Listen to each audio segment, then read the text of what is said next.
17 times 59 using the area model.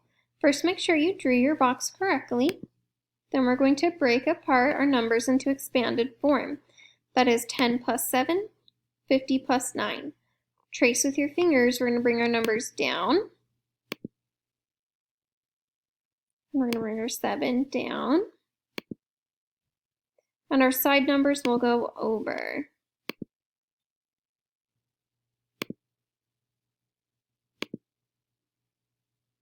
Then we're going to multiply. Ignore your zeros and then add them back on. 5 times 1 is 5, plus 2 more zeros gives you 500.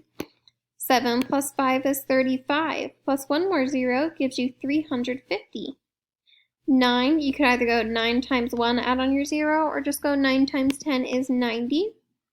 7 times 9 is 63. Then we're going to add those together.